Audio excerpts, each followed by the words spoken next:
Okay. Last week we were learning about croutons, and the question was about putting croutons in soup on Shabbos. So it's everything in Shabbos is always complicated because there are many different issues.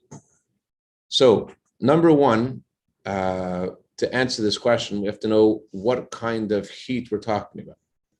So let's say we're talking about the heat of a kli sheni. That means you have the pot of soup which is on the fire, and directly from the pot of soup, you transferred it into a bowl.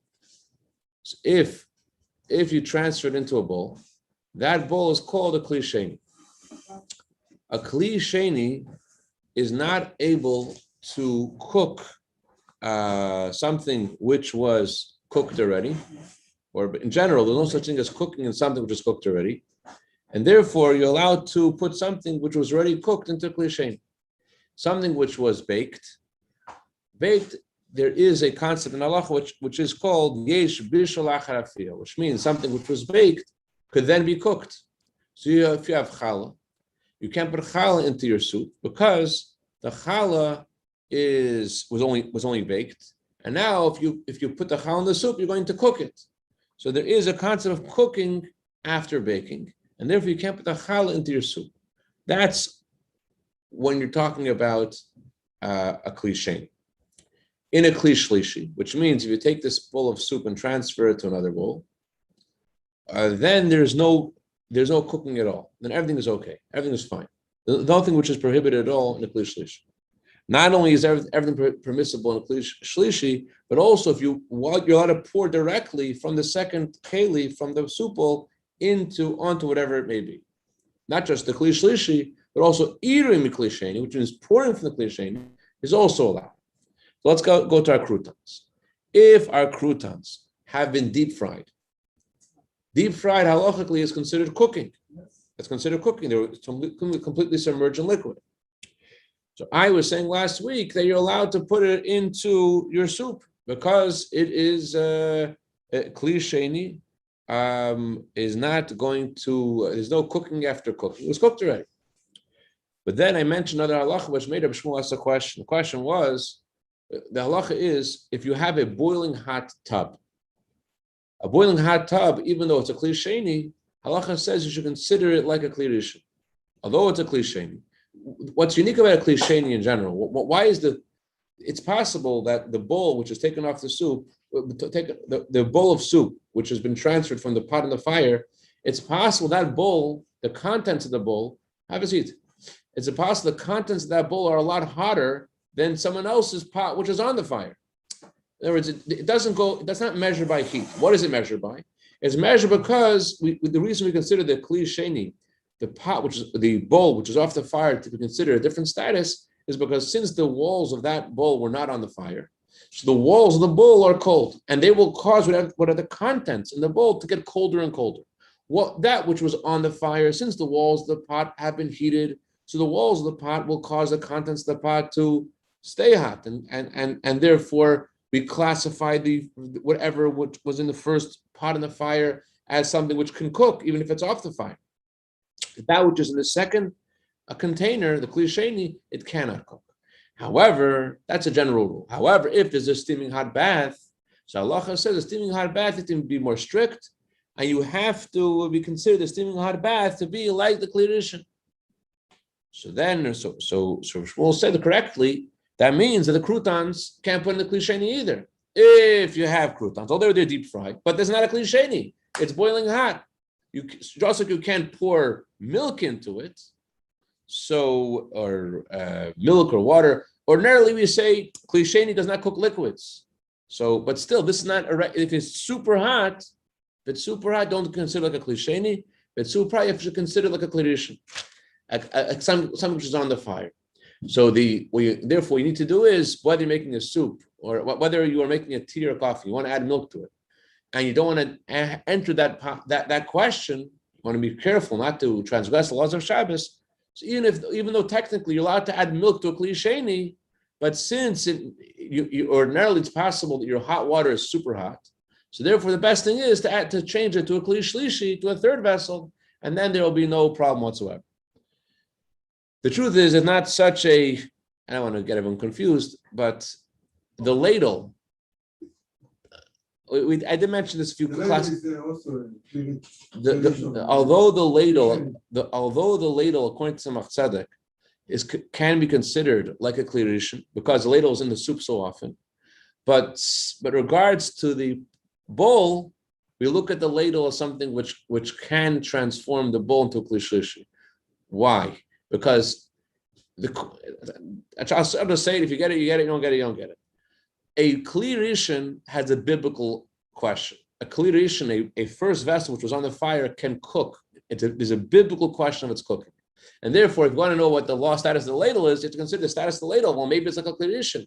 Maybe the ladle, which has gone so many times into the pot, has achieved the same heat as the pot which was on the fire. So the ladle itself, we should look at it as a kli rishon. However, vis-a-vis the bowl of soup you're pouring into, since it's a question about whether that bowl should be kli sheni or kli shlishi, that's a much lighter question. That's a rabbinic question. Even if it's a kli sheni, it's not considered cooking biblically. And therefore, he paskins that you can consider the bowl as a kli shlishi for sure. Whether you consider the ladle as a kli sheni, that's a biblical question. But since it's only a rabbinical question about the bowl, and there are many poskim which say the bowl should be kli shlishi, therefore consider the bowl a kli shlishi.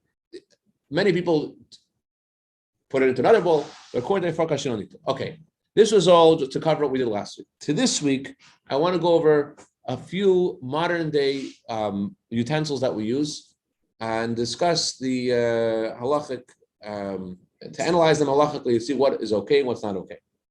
Let's talk first about an oven. An oven on Shabbos, you have something in your oven, you want to take something out of the oven on Shabbos.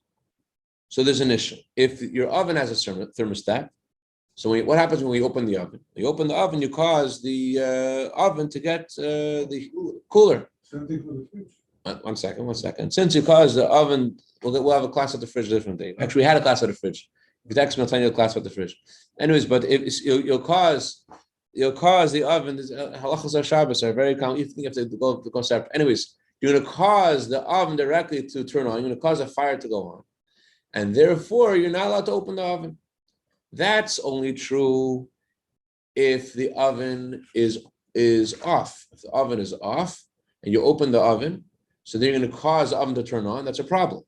If the oven is on already, you're opening the oven will only cause it to continue to stay on. That's not a problem. So if the oven's on already, the thermostat is already causing the oven to stay on, and now you want to open the oven while it's in a state of being on already, and you're just going to continue it, you're going to make it stay on longer, that's all right. That's not considered a problem.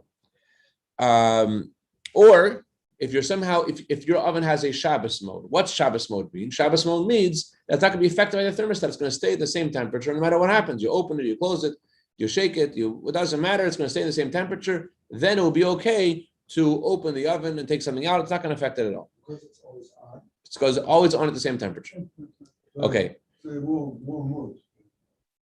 the mode, right? The Shabbos mode. Now, according to the Minchas Yitzchak, when Asher does Alter agree, as we discussed in the refrigerator class, you'll see if you want to learn that class. The Minchas Yitzchak says even if the oven's partially opened, and now you want to open it further, he says since it's not necessarily going to turn the oven on because already some cold air going in, since it's not necessarily going to affect it, he says you're allowed to open it also. If it's partially open, you're also allowed to open. That's what Minchas Yitzchak says. Oh, so he says it's not considered. It's considered a doubt whether it's psik reisha. Why is it considered a doubt whether it's psik reisha? Because it's already opened a little bit. Since it's already opened a little bit. Now, you want to learn the refrigerator class? The Alter Rebbe has a whole different opinion about psik reisha. The question is, it might for sure turn it on. You don't know what's going to turn it on. You don't. In other words, psik reisha means that you're going to do an action, and that action will for sure cause something to happen. The classic analogy in the Talmud is, if you take a chicken and your child wants to play with the head of the chicken, and you take the head off the chicken, you're going to kill the chicken. It's impossible to take the head off the chicken and not kill it. So in a similar way, Beryl's asking, when you open the oven, isn't it for sure going to turn on? And the answer is no. says the Minchas Yitzchak, since already the oven is partially opened, so your additional opening a little more, not necessarily will that will affect it.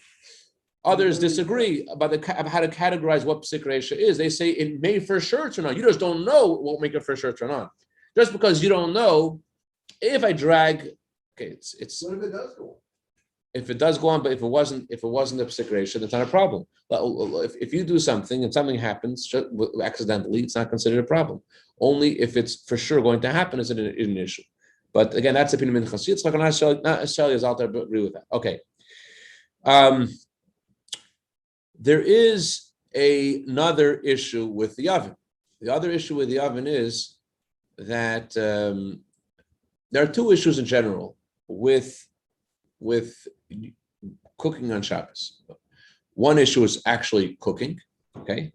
And then there are rabbinical issues, that things we're afraid of, which because you're trying to get something to be cooked. One issue is maybe because you want to cook something, you're going to try to increase the heat of whatever it is. You're going to move the coals around, shem yechata. Maybe you might move the coals around, and therefore you can't do certain things on Shabbos because shem yechata. When are we afraid of shem yechata? In two possible scenarios. One scenario is maybe you'll move the coals around. So one analogy, one example of this is if you leave something on the fire before Shabbos, you wanted to cook the whole Shabbos. So there is a issue. Maybe you're going to want to cause it to cook better on Shabbos, and therefore you have to do something to prevent you from forgetting that it's Shabbos. What do you have to do? You have to cover the coals. If you cover the coals and you rake the coals, then you are made a direct decision that you're no longer interested in this dish. You've done something to mess up your fire. So then you're allowed to keep that pot on the fire on Shabbos as long as you've raked the coals. So in a similar scenario in our times, if you have a blech is in the place of raking the coals. So you're allowed to put something on top of a stovetop as provided that you have already raked the coals, proverbially, which means you put a blech on. And once you have the blech on there, you're also allowed, if it's been fully cooked, to replace it on the fire. One issue is leaving it there before Shabbos. The other issue is putting it back on the fire once you've taken it off. If it hasn't cooked fully and you put it back on the fire, you're cooking on Shabbos. If it's cooked fully, and the only issue is whether you might forget and stoke the coals, as long as it's been grufel, ketuma, as long as it's been covered, we're not afraid that's going to happen. Okay, so with a Shabbos plata shel Shabbat, as they call it in Israel. What is the English translation of plata? A hot plate. A hot plate. A hot plate. There are different kinds of hot plates. If you have a hot plate that has only one setting, doesn't need a blech. The whole purpose of the blech is to remind you that you shouldn't move it around. You shouldn't change the settings. Doesn't have any settings. Doesn't have any settings. It shouldn't be an issue. So you shouldn't have to cover it because there's no issue of you forgetting. What are you going to forget? What could you possibly do? But your oven, just because it's on Shabbos mode, that doesn't prevent you from switching it back from Shabbos mode to regular mode. Your oven's on Shabbos mode, right? Does that mean you can't switch it back to regular mode? You could. So therefore there is a problem. Maybe on Shabbos you're going to want to change the settings and turn the oven higher. So although I just said before that you're allowed to open and close the oven door because it's not going to affect the heat's staying on, but putting something back into the oven on Shabbos is going to be a problem. Maybe you'll change the settings. You'll take it off Shabbos mode and put it on the regular mode. Yes? Why would you change the settings if you're going to actually increase the fire? Then you're not allowed to do that. You know that. You know you can't. We are afraid you might forget. We're afraid that when there's no blech, we're afraid a person might forget and change the settings. So although you put the settings before Shabbos, that it should be Shabbos mode, but you could also undo the settings. So vis-a-vis the prohibition of cooking on Shabbos, you're not going to cook.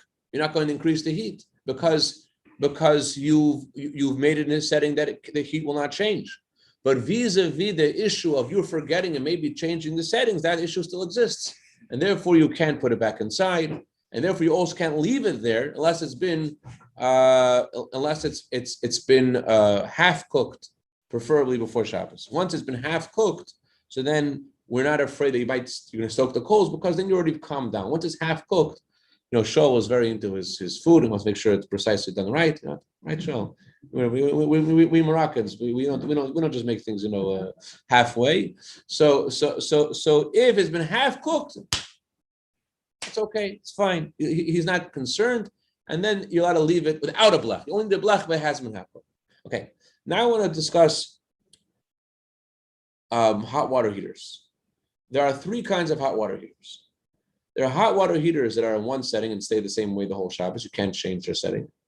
There are hot water heaters that, like the new one we have now, which has two modes. One is that it's one mode where it just keeps the heat, and the other mode which it cooks it, boils it. And then there's a hot water heater which works by a thermostat. Get it? Three kinds of hot water. So water heater number one, or what's it called? Not a water heater. What's it called? Urn. Urn number one, which is the urn we used to have. Actually, urn number one is a urn which it always retains the same heat all the time. If it always retains the same heat all the time, so there's not going to be an issue of you turning it on a higher setting. You don't have to worry about leaving it before Shabbos and making sure that it's been fully cooked, because there's no way for you to try to increase the heat of it on Shabbos. There's no way that you're going to make the heat any. Yes. I think the urn that you think is always on also has a thermostat. Right. If you would add cold water to it, would start cooking. We're going to discuss the thermostat one last. We'll go step by step. No, but the urn you think is always on is not always. There is another kind of urn which is always on. No, but they aren't always on. Because they cook it and they go to high temperature, and then it turns off, and then when it gets cooler, it goes on occasionally to heat it up. They just put it lower. There are urns that have one setting and they can't, and they don't have thermostats. Okay. So join the Jews in Israel and see how they heat things up on Shabbat. Okay, anyway, so there's urns. You may have to travel international to find them, but an urn which is always on and does not have a thermostat, there's only one issue. The issue is if the water hasn't fully cooked before Shabbos, you can leave it there because you're not going to try to increase it. You can increase it. There's another issue though. The issue is, let's say you have, let's jump out of the urn for a second. Let's say you have a hot plate on Shabbos and it's cooking chicken. It takes time to cook the chicken. If you take some of the chicken off of the hot plate, it's going to cook faster. You're affecting the way it's going to cook by taking the chicken off of it while it's cooking. So if it hasn't fully cooked and it's on a hot plate, there is an issue. They're going to increase the speed of the cooking. You're helping it cook faster. How do you increase the speed of the cooking? Because no, but what remains in the fire? Take some of it off, some of it's on. Oh, you make it less, so there's less to cook faster. So in a similar way, if you open the hot water on Shabbos and you take some of the hot water out, and the water hasn't fully cooked yet, because although the temperature stays the same of this urn, it's still going to cook the water faster because some of the water was taken out. And therefore, you're not allowed to take the water out of that kind of urn until it's fully cooked. That's urn number one. Everyone likes urn number one? Okay. No one likes urn number one because they say it's not popular. You've never seen this kind of urn. Fine, no problem. We're going to go to another urn that you've heard of. But before we go to urn number two, what is fully cooked? So according to Alter Rebbe, a water fully cooked. What does fully cooked water mean anyways? So some say that's boiling. According to Alter Rebbe, it seems as long as it's Yad Sil display, as long as it's hot, it's okay. Yad Sil display, it's already 45 degrees Celsius. Right. 40 degrees Celsius, it's already considered. As long others disagree. Shaul, don't worry, you're the other opinion. We have two opinions. Don't worry, you can choose your opinion, you can choose his opinion. According to there is a machloka, there is an argument.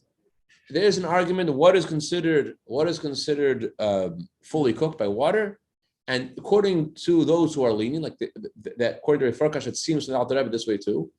If the water has been fully cooked before Shabbos, So then you're allowed to take the water out of you're allowed to take water out of the urn, and we're not worried about the fact that you're going to make the water cook faster now because you're taking some of the water out. You're taking, let's say, a lot of water out. Now the rest is going to cook much more.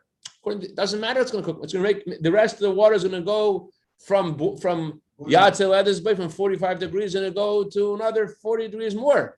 It doesn't matter. Why doesn't it matter? Because it's already been cooked. So although it's going to cook more, it doesn't matter because the waters are already considered fully cooked. So although it's going to cause it to cook on a higher degree temperature, that's not an issue. Others disagree, and therefore Rabbi Farkash comes to the following conclusion. He says, if you need the water now, it's Shabbos came in, and you need to have a tea right away, whatever. So he says you can rely on the lenient opinion. If not, better wait until it actually reaches its full temperature. If you need to, he says not a problem, because it seems to the Alter Rebbe that we're lenient and we consider fully cooked water to be as long as it's hot enough that'll burn you. That's less. And so though you take the water out, it's going to cause it to cook more. No issue. No issue. It's going to cause it to cook more. It's still not an issue. Because it's already cooked according to Alter Rebbe. Okay. Now, what about if you have another kind of urn which has two settings? It has a setting which keeps the heat and another setting which boils. So there's regarding the issue of leaving it there before Shabbos, so there's an issue. The issue is if it hasn't been fully cooked, just like we said about food, that you may end up moving the coals around, and there's no blech, you can't cover the hot water urn, and you can't say it has one setting. It doesn't have two, it has two settings. So regarding the water, it has to be fully cooked before Shabbos. Otherwise, if it's not fully cooked before, or at least half cooked before Shabbos, which Amesha Feinstein has a whole question. What does it mean half cooked before Shabbos? Half of 40 degrees Celsius is 20 degrees Celsius. What's 20 degrees Celsius? It's nothing. So Amesha Feinstein has a whole issue with the term half cooked vis-a-vis water. But either way, regarding that urn, which has those two settings, you have to cook it earlier because you don't want to get into the issue of leaving it on the fire without a blech, and therefore it's because it has another setting, and therefore it's better to have it half cooked, whatever that is, or fully cooked before Shabbos. So that way you don't have to run into that issue. Now we have the third kind, which is the one that Shul had, unfortunately, for many years, which seems to be a big issue, which I discovered that today that's a big issue. If it has a thermostat, which constantly affects the heat of the urn, according to Farkash, it's a big problem. Why is it a big problem? Because it's constantly affected by the water taken in, taken out, and the amount of water that's there. That will constantly affect the thermostat. It doesn't necessarily, the one that we had that wasn't constantly, it was pretty much stable for most of Shabbos, but nevertheless, he says that there is a big issue with that, and it's a problem to use on Shabbos. Although Rav Shimon Zalman Auerbach says it's okay, but Rav Shimon Zalman Auerbach was using his halachic mechanisms for allowing the thermostat on a urn was because of the laws of grama, of the laws of causing things to happen on Shabbos, which are very, very, very sophisticated halachic maneuvering, and therefore Rabbi Farkash is better to be strict and not to rely on that opinion. Okay, and even if the urn is already lit, still better not to use that urn. Okay, there is a Gemara Yerushalmi. Yes, question? No. Okay, we have an urn. We have an urn now. I know, but I get one at home. Oh, okay. Sorry, I ruined everybody's life. I have to go on too. Just make it feel better. Actually, no, I think we have one. I think our one we have now is a good one. We used to not have one. Now we have one. Well, switch to an urn that will always increase the heat. no, switch to an urn. They're able to keep the heat the same level the whole time. Even if it has two settings, it's okay. As long as one of the settings is that it'll always stay the same temperature. And it Like keeps it the this. same. As a boiling setting, and I keep the heat setting. The heat setting doesn't mean that it's ever heating it up. It gets to go a little bit cold. It stays the same. Stays the same. The Gemara Yerushalmi talks about the following scenario. The Gemara Yerushalmi talks about the following scenario. Scenario is that you have this earthenware thing that's put on top of coals, and there's water put into this sort of like pot. And the Gemara says once the water empties, the thing gets broken, and therefore you cannot take water out of it on Shabbos because it's going to break, and you may want to add water on Shabbos because you don't want the thing to break. So everyone asks, based on the Gemara Yerushalmi, you shouldn't be able to use a hot water urn. Same thing. If what happens, all the hot water runs out of the urn, it breaks. So it should be forbidden to use a hot water urn on Shabbos because it might end up, and you might. Actually, it doesn't work. There's a circuit breaker. No, there is a sensor that disconnects the power. So there are different kinds of urns. Let's talk about number one. Number one is the issue with the earth, what's it called? It's called a duchya. The duchya is going to break when the water runs out. You don't know when the water is going to run out. But here, with a regular urn, you can see when it's going to run out. It has a dial on the side. What if yours doesn't have a dial on the side? Even if yours doesn't have a dial on the side, in most of the urns, the spigot isn't on the very bottom of the urn. It's a little bit higher up, so therefore there'll still be water left over. Unless you try to tilt it. If you're tilting it, then you're not going to know when it's going to mess up, when all the water will evaporate. Also, even in you mentioned before about the circuit breaker, that's not going to help us for Shabbos because you're also going to cause the thing to turn off on Shabbos, which is also a problem.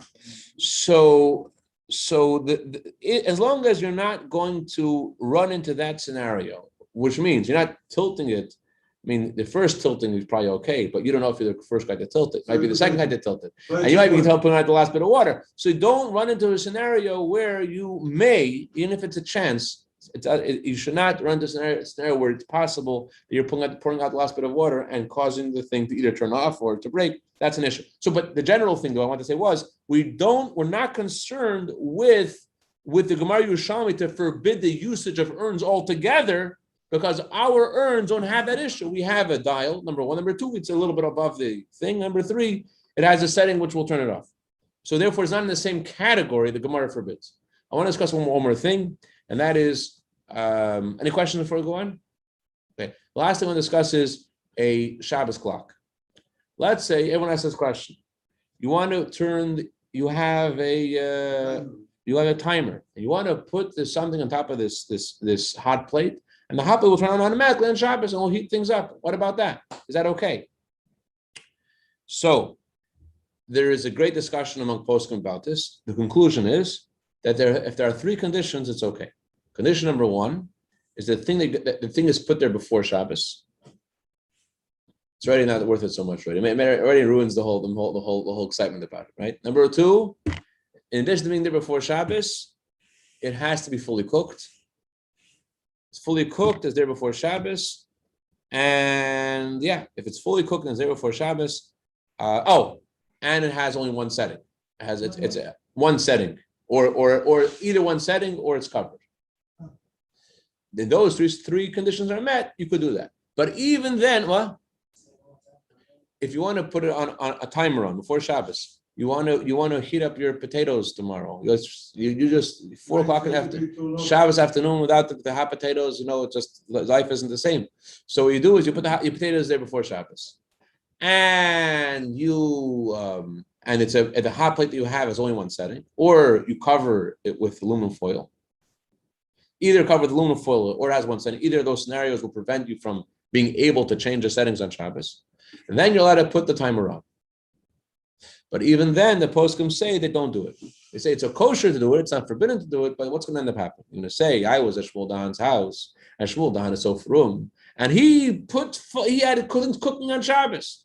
And they're gonna misinterpret that, they're going to go and they're going to make many mistakes. So it's not a simple thing to do, and it's not a good thing to get into, even though it's not halachically a problem, but it's not something good to get into unless you really need it or whatever, but otherwise, better not to do that.